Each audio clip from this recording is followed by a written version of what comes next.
Hello friend, today we will see stability for floating and submerged body, a part of meta center. अब तक हमने क्या देखा? buoyancy. buoyancy क्या होती है? center of buoyancy. After that meta center, importance of meta center. Okay, now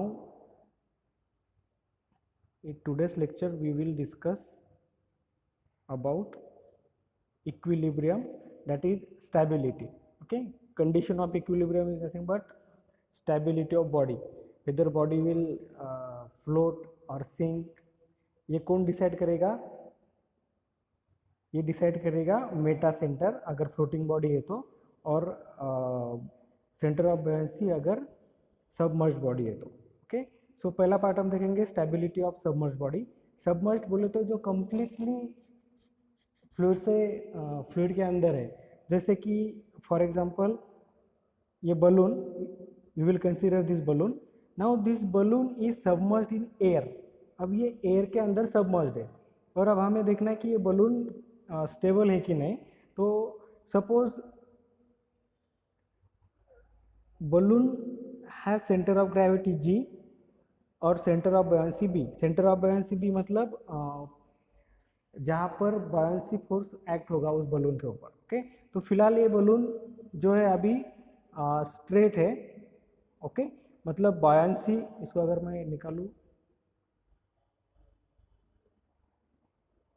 मतलब buoyancy और सेंटर ऑफ ग्रेविटी एक ही लाइन में, तो वो सीधा ही रहेगा क्योंकि बायंसी फोर्स ऐसे एक्ट होगा और सेंटर ऑफ ग्रेविटी फोर्स ऐसे एक्ट होगा और बायंसी फोर्स ऐसे एक्ट होगा अपवर्ड डायरेक्शन में. ओके, तो एक लाइन में होने की वजह से वो सीधा रहेंगे.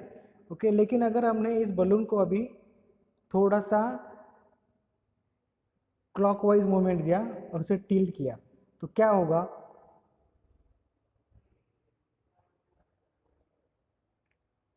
What happened here when clockwise movement is applied to this balloon or tilted in clockwise direction? So what happened? Centre of gravity तो जहाँ पर है वहीं पर रहेगा, मतलब यहाँ से उसका वेट नीचे आना है, आएगा. ओके, लेकिन ये जो सेंटर ऑफ बॉयंसी है अब ये नई जगह पे फिक्स हो गया बराबर. अब सेंटर ऑफ बॉयंसी के through upward Bayern force act हो रहा है और सेंटर ऑफ ग्रेविटी के थ्रू उसका बलून का वेट, बलून को वेट भी इसलिए सेंटर ऑफ ग्रेविटी नीचे है, बलून का वेट एक्ट हो रहा है. अब देखो यहाँ पर हो रहा है बॉयंसी फोर्स एक्ट और यहाँ पर नीचे हो रहा है उसका वेट एक्ट. तो ये दोनों एक मोमेंट कपल क्रिएट करेंगे या मोमेंट क्रिएट करेंगे. वो मोमेंट रहेगा एंटी क्लॉकवाइज.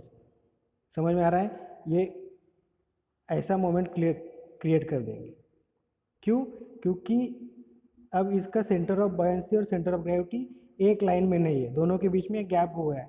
तो यहाँ पर एक्ट होगा सेंटर ऑफ बॉयंसी फोर्स और यहाँ पर एक्ट होगा वेट. तो एक एंटी क्लॉकवाइज मोमेंट क्रिएट करेंगे. Okay, anti clockwise moment create होगा. हमने क्लॉकवाइज मोमेंट दिया था, बदले में हमें क्या मिला? Anti clockwise moment. मतलब इसका मतलब क्या हुआ? ये एंटी क्लॉकवाइज मोमेंट इस बलून को फिर से इस पोजीशन में लाके खड़ा कर देगा. ओके, ये बलून फिर से इसी डायरेक्शन में मूव होके सीधा खड़ा रहेगा. अगर ये एंटी क्लॉकवाइज मूवमेंट ज़्यादा हो गया और बलून इस साइड में गया तो फिर से क्लॉकवाइज मूवमेंट एक्ट होगा क्योंकि सेंटर ऑफ बॉयंसी और centre of gravity clockwise movement वहाँ पर क्रिएट करेंगे. समझ में आ गया? इन शॉर्ट, अगर आप क्लॉकवाइज मूवमेंट देते हो तो सेंटर ऑफ बॉयंसी और सेंटर ऑफ ग्रेविटी की वजह से एंटी क्लॉकवाइज कपल क्रिएट होगा. अगर आप एंटी क्लॉकवाइज मूवमेंट देते हो तो क्लॉकवाइज कपल या मूवमेंट फॉर्म होगा और वो बॉडी अपने ओरिजिनल पोजीशन में, मतलब जैसे वो स्ट्रेट थी उस पोजीशन में आ जाएगी. तो इस इक्विलिब्रियम को कहते हैं स्टेबल इक्विलिब्रियम. मतलब आप उस बॉडी को टिल्ट करते हो और वो बॉडी फिर से अपने ओरिजिनल पोजीशन पे आ जाती है.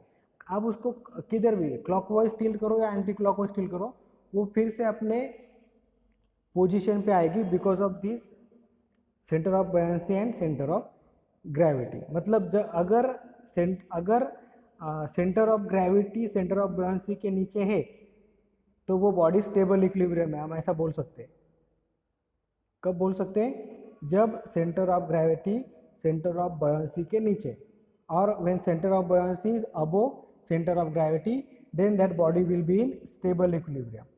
ओके, क्योंकि वो उस बॉडी को फिर से उसकी ओरिजिनल पोजीशन पे लेके आएगी। ओके, नाउ अगर क्या होगा, अगर ये centre of buoyancy centre of gravity के नीचे होगा।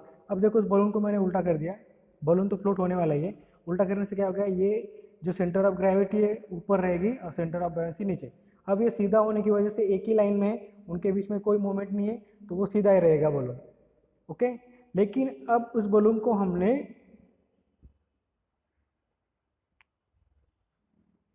क्लॉकवाइज मूवमेंट दे दिया है। अब उससे क्या होगा, देखो उसका जो सेंटर ऑफ बॉयंसी इस साइड में गया, मतलब वेट एक्ट हो रहा है यहाँ पर और सेंटर बॉयंसी फोर्स एक्ट हो रहा है यहाँ पर। तो ये क्या करेंगे, ये एक क्लॉकवाइज मूवमेंट क्रिएट करेंगे। समझ में आ रहा है, ये फोर्स नीचे ढकल रहा है, ये फोर्स ऊपर ढकल रहा है, तो उसका रिजल्ट क्या मिलेगा, एक क्लॉकवाइज मूवमेंट क्रिएट होगा। हमने कौन सा दिया है, क्लॉकवाइज मूवमेंट। मतलब जैसे हमने उसको क्लॉकवाइज मूवमेंट या क्लॉकवाइज टिल्ट किया, तो उसने एडिशन में और एक क्लॉकवाइज मूवमेंट दिया, तो उसको हम क्या बोल सकते हैं कि ये बॉडी और इधर जाएगी, अपने ओरिजिनल पोजीशन में आ रही है क्या। जैसे पहले केस में हमने क्लॉकवाइज मूवमेंट दिया था, तो एंटी क्लॉकवाइज कपल या मूवमेंट क्रिएट हो गया था, तो बॉडी अपने पोजीशन पर गई थी। लेकिन इस बार क्या हो रहा है, जैसे हमने क्लॉकवाइज मूवमेंट दिया, तो उस बॉडी ने भी उसमें क्लॉकवाइज मूवमेंट ही क्रिएट किया, तो वो बॉडी इधर ही जाएगी, वो बॉडी फिर से इधर नहीं आएगी, वो बॉडी फिर से अपने ओरिजिनल पोजीशन में नहीं आएगी। तो इसे कहते हैं अनस्टेबल इक्विलिब्रियम। अनस्टेबल इक्विलिब्रियम में क्या होता है, अगर आप बॉडी को टिल्ट करोगे तो और ज़्यादा टिल्ट हो जाएगी, वो अपने पोजीशन में नहीं आएगी, ओरिजिनल पोजीशन में नहीं आएगी। तो ये कब होगा, जब centre of buoyancy is below centre of gravity. Okay, जब centre of buoyancy centre of gravity के नीचे है तो अनस्टेबल इक्विलिब्रियम है, और अगर centre of buoyancy centre of gravity के ऊपर है तो स्टेबल इक्विलिब्रियम है। स्टेबल इक्विलिब्रियम में क्या होता है, बॉडी को आप टिल्ट करो वो फिर से अपने पोजीशन में चली जाएगी। अनस्टेबल में क्या होता है, बॉडी को आप टिल्ट करो वो और ज़्यादा टिल्ट हो जाएगी। ओके, और एक तीसरा है न्यूट्रल इक्विलिब्रियम। न्यूट्रल इक्विलिब्रियम में सेंटर ऑफ बॉयंसी और सेंटर ऑफ ग्रेविटी एक ही पॉइंट पर रहते, तो वो ना ही वो एंटी क्लॉकवाइज कपल क्रिएट करेंगे ना ही क्लॉकवाइज। मतलब आपने उस बॉडी को अगर टिल्ट किया, तो जहाँ तक टिल्ट किया, मतलब वो अगर वो बलून ऐसा है और वो न्यूट्रल इक्विलिब्रियम है, तो आपने अगर उसको टिल्ट किया तो वो टिल्ट ही रहेगा, ना ही वो वापस जाएगा और ना ही वो आगे जाएगा। समझ में आ रहा है, अगर आपने बलून को टिल्ट किया तो वो जितना टिल्ट किया है वहीं पर फ्लोट होगा, वो ना ही अपनी ओरिजिनल पोजीशन पे जाएगा और ना ही वो आगे की तरफ मूव होगा। ओके, तो इसको हम कैसे कंक्लूड कर सकते हैं कि स्टेबल इक्विलिब्रियम वो जो फिर से अपने ओरिजिनल पोजीशन पे आ सके, वो कब रहता है, जब centre of buoyancy centre of gravity के ऊपर रहता है। अनस्टेबल इक्विलिब्रियम कौन सा, अनस्टेबल इक्विलिब्रियम वो जो मतलब टिल्ट करने के बाद और टिल्ट होता है, मतलब वो मतलब क्लॉकवाइज टिल्ट करने के बाद एंटी क्लॉकवाइज अपोजिट मोमेंट नहीं क्रिएट कर पाता, उसे हम अनस्टेबल इक्विलिब्रियम कहते हैं। वो कुछ देर के मतलब थोड़ा टिल्ट करेंगे वो और ज़्यादा टिल्ट हो जाएगा। और न्यूट्रल इक्विलिब्रियम वो ना ही अपने जगह पे वापस आता है और ना ही आगे की तरफ और टिल्ट होता है। तो ये हो गया, this was the stability criteria for submerge body और condition for equilibrium for submerge body. Submerge body जो टोटली सबमर्ज हो। Now we will see stability of floating body. Floating मतलब जो बॉडी फ्लोट कर रही है। ओके, जैसे कि ये अपना पॉन्टून, ये एक बॉडी है जो फ्लोट कर रही है। इस बॉडी में क्या है, मेटा सेंटर ऊपर है। ओके, ये जो एक बहुत बड़ी एक बात बोलता हूँ मैं आपको, ये जो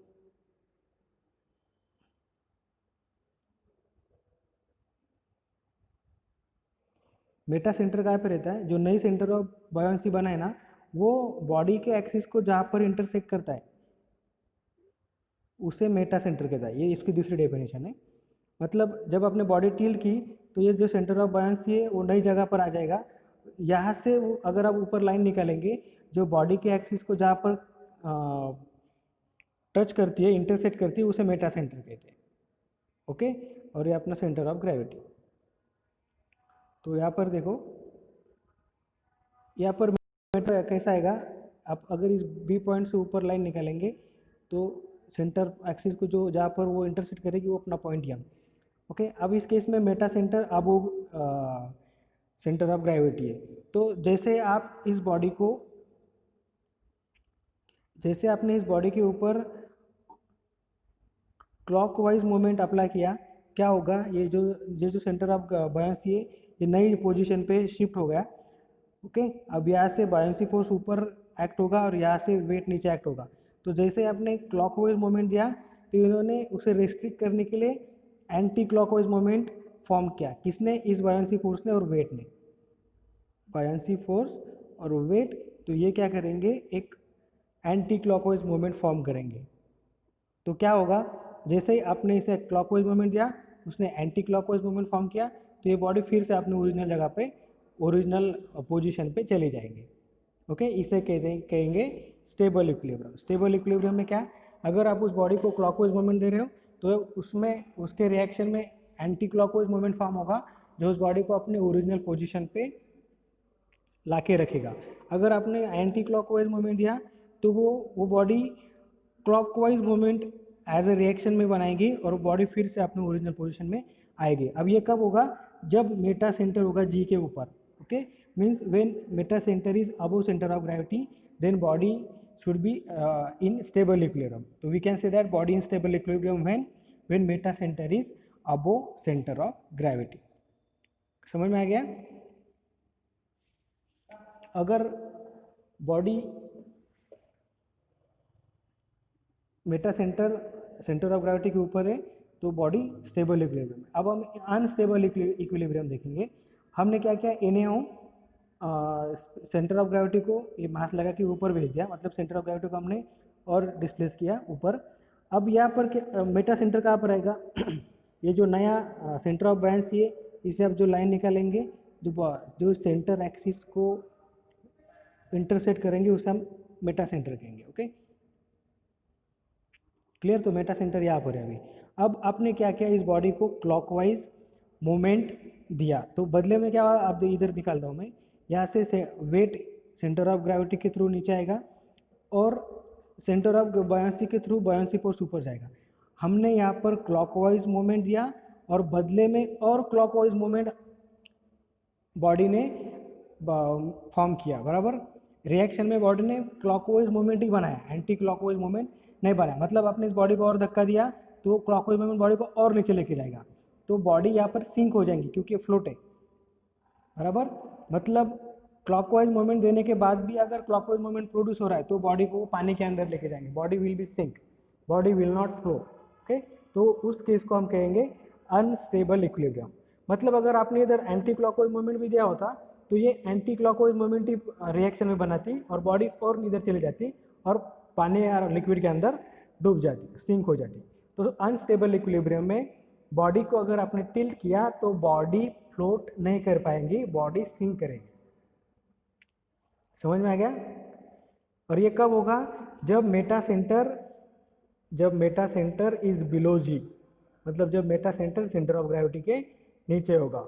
और तीसरा है न्यूट्रल इक्विलिब्रियम, जिसमें मेटा सेंटर और सेंटर ऑफ ग्रेविटी एक ही पॉइंट पे रहते हैं।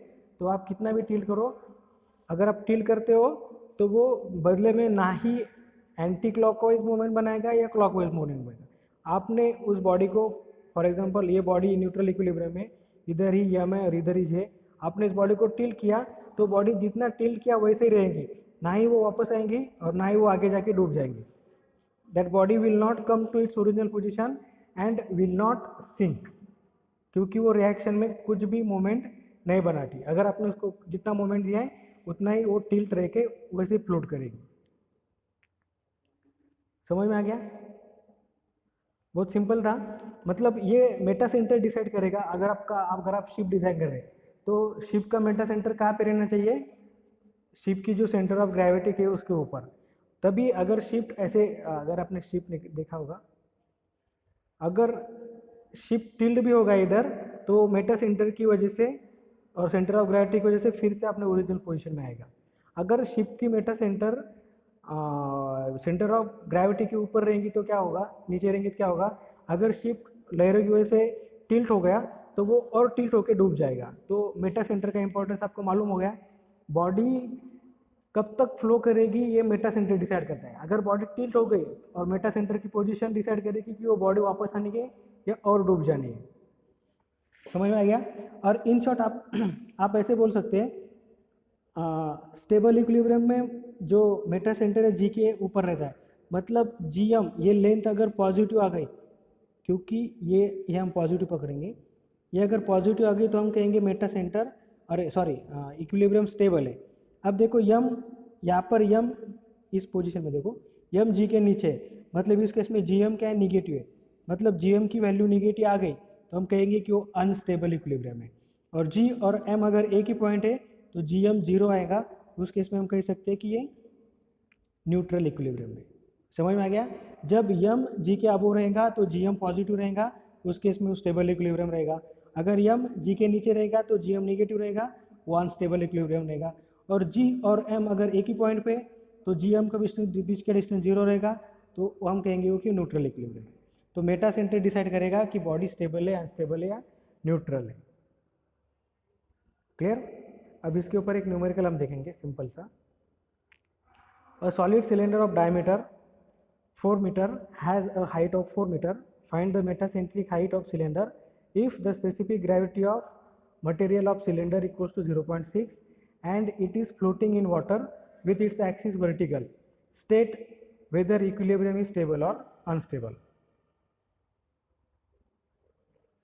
यहाँ पर क्या दिया है कि एक सिलेंडर है, सॉलिड सिलेंडर, वो वाटर के ऊपर फ्लोट हो रहा है तो उसका जो डायमीटर दिया है 4 मीटर, सॉरी उसका डायमीटर दिया है 4 मीटर और 4 मीटर और उसकी हाइट दी है 4 मीटर, मतलब ऐसा 4, ये जो डायमीटर है वो 4 और हाइट है वो 4, ये दिया है।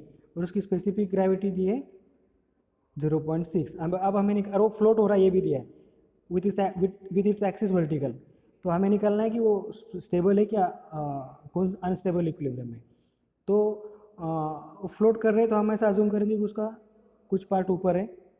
ओके, जो पानी के अंदर का पार्ट है उसे हम एक्स या एच बोलेंगे। ओके, ये टोटल लेंथ कितनी है 4, तो उसका सेंटर ऑफ ग्रेविटी कितना रहेगा इसके मिड पॉइंट पे, मतलब सेंटर ऑफ ग्रेविटी 2 होगा। ओके, मतलब एक अगर हमने यहाँ से अगर सेंटर ऑफ ग्रेविटी मेजर किया तो कितना मिलेगा 2, इस 4 का मिड पॉइंट। अब हमें निकालना है depth of cylinder in water, ये कितना है। तो ये फॉर्मूला डायरेक्टली डिराइव है, इसको हम कैसे निकाल सकते हैं, weight of water displace equals to weight of cylinder. Cylinder cylinder float हो रहा है तो वो अपने वेट इतना वाटर डिस्प्लेस करेगा, तो इसको मैं कहूँगा rho of water g volume of water displace equals to rho उस मटेरियल का जी वॉल्यूम ऑफ मटेरियल उस बॉडी का, उसको हम बोलूँगा जी जी कैंसल। अब कितना वॉल्यूम वाटर का डिस्प्लेस होगा, जितना पार्ट उस सिलेंडर का पानी के अंदर है। तो पानी के अंदर उसकी लेंथ हमने एच पकड़ी तो उसका वॉल्यूम क्या क्या होगा, π/4 d स्क्वेयर इंटू एच, और ये पानी का रो। अब देखो इसका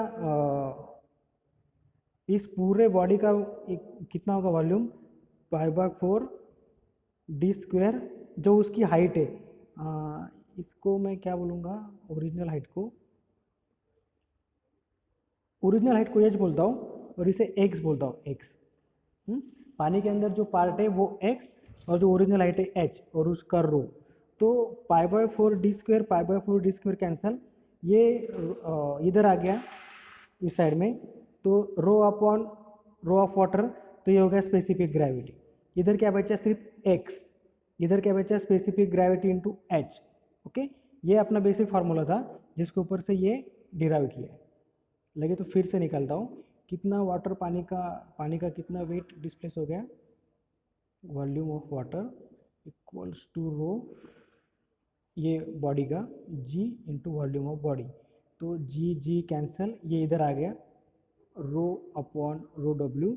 अब इस वॉल्यूम को मैं लिखता हूँ pi by 4 D square into H, cylinder का वॉल्यूम है, और पानी का कितना वॉल्यूम डिस्प्लेस हुआ जितना वो पानी के अंदर है, तो pi by 4 D square into x, पानी के अंदर हम एक्स कंसिडर करेंगे, तो पाई बाय डी स्क्वेयर, इसे हम कहेंगे स्पेसिफिक ग्रेविटी। तो ये होगा स्पेसिफिक ग्रेविटी इंटू एच, मतलब पानी के अंदर उसकी हाइट कितनी है, कैसे कैसे मालूम करेंगे हम, स्पेसिफिक ग्रेविटी इंटू एच। आप ऐसे भी लिख सकते हो, अगर फॉर्मूला याद नहीं है तो आप ये याद रखो। ओके, तो स्पेसिफिक ग्रेविटी 0.6, H4, तो पानी के अंदर वो सिलेंडर कितना है, ये डिस्टेंस कितना है 2.4।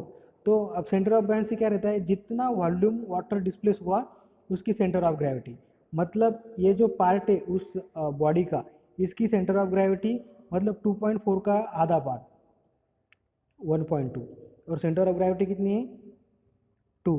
तो अगर आप यहाँ से मेजर करेंगे सेंटर ऑफ ग्रेविटी तो वो मिड पॉइंट है 4 का, तो आएगा 2। ओ जी की वैल्यू कितनी हो गई, देखो ओ जी की वैल्यू कितनी 2, और ओ बी की वैल्यू कितनी, इस 2.4 का आधा 1.2, तो ये आता है 2 माइनस 1.2 0.8। तो डिस्टेंस बिटवीन बी और जी कितना है 0.8। हमें क्या निकालना है, स्टेबिलिटी निकालना है, उसके लिए मेटासेंट्रिक हाइट लगेगी जी एम, वो हम निकाल रहे। उसके लिए बी जी लगेगा, आई लगेगा, वॉल्यूम लगेगा। ये वॉल्यूम क्या है, वॉल्यूम ऑफ वाटर डिस्प्लेस है। तो हमने बी जी निकाला, अब आई और वॉल्यूम ऑफ वाटर डिस्प्लेस बाकी है। हमने वॉल्यूम ऑफ वाटर डिस्प्लेस के लिए कितना वॉल्यूम डिस्प्लेस होगा आपको मालूम है, जो पानी के अंदर है, मतलब pi by 4 D square into इतनी हाइट 2.4। यहाँ पर देखो वॉल्यूम ऑफ वाटर डिस्प्लेस, जितना उस बॉडी का पोर्शन पानी के अंदर उतना, सो पाई आर स्क्वायर इंटू हाइट कितनी पानी के अंदर 2.4, तो कितना वॉल्यूम मिला, कितना वाटर का वॉल्यूम डिस्प्लेस हुआ 13.14 मीटर क्यूब। अब हम निकालेंगे moment of inertia top view में। अब ये सिलेंडर टॉप व्यू में हमें क्या मिलेगा, सर्कल, उसका डायमीटर 4 है 4, तो उसका मोमेंट ऑफ इनर्शिया क्या हुआ pi by 64 into D raise to 4, calculate किया तो 12.56 मीटर रेस टू 4। ओके, अब हमें सब मिला, आई की वैल्यू 12.56, वी की वैल्यू 13.14, और बी जी की वैल्यू हमने लिखा 0.8 या माइनस 0.3833। इसका मतलब मेटा सेंटर है वो बी के नीचे, ये नेगेटिव आई, इसका मतलब क्या है, Meta centre is below centre of gravity, इसलिए ये सिलेंडर अनस्टेबल इक्विलिब्रियम में है। मतलब इस सिलेंडर को अगर अब ये फ्लोट है, वो फ्लोट कर रहा है वैसे ही है, लेकिन उसे टिल्ट कर दिया, अगर उसे टिल्ट कर दिया तो फ्लोट नहीं करेगा और डूब जाएगा, तो उसे कहते हैं अनस्टेबल इक्विलिब्रियम। क्लियर? ओके, तो इस तरह से हमने हमारा पहला चैप्टर कवर कर लिया है। तो अगर आप न्यूमेरिकल ज़्यादा से ज़्यादा न्यूमेरिकल प्रैक्टिस कीजिए, कोई डाउट है तो आप मुझे पूछ सकते हो। इस तरह से हमारा ये फर्स्ट चैप्टर कंप्लीट हो गया।